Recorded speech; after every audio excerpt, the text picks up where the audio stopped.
আসসালামু আলাইকুম। Vaccine for বাংলাদেশে আপনাদেরকে স্বাগত।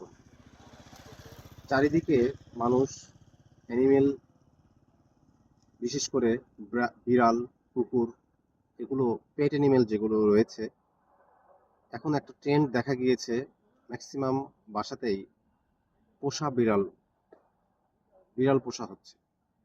তো আপনাদের একটা বিষয়ে সচেতন করতে চাই, যে যেখানেই যার বাসাতেই বিড়াল পুষে, বিড়াল পালন করেন না কেন, অবশ্যই বিড়ালকে ভ্যাকসিনেটেড করবে। র্যাবিস একটি ফ্যাটাল ডিজিজ। র্যাবিস একটি মরণঘাতী রোগ, যে রোগের মৃত্যু অপরিহার্য।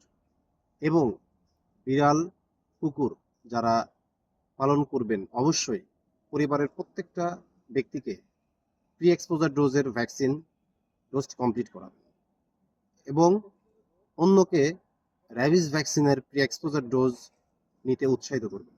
র্যাবিস ভ্যাকসিনের প্রি এক্সপোজার ডোজ 3টি। যেদিন নিবে তার 7 দিন পরে সেকেন্ড ডোজ নিবে এবং 14 দিন অথবা 21 দিন অথবা 28 দিনের মাথায় আর 3য় নাম্বার ডোজটি নিবে।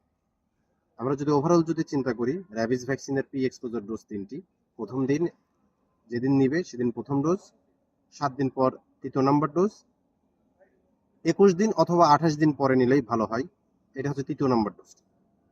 1, 2, 3 এই 3টা ডোজ কমপ্লিট করলে আপনি র্যাবিস ভ্যাকসিনের ইমিডিয়েট ইনফেকশন থেকে নিরাপদ থাকবেন। আশা করি ভালো থাকবেন।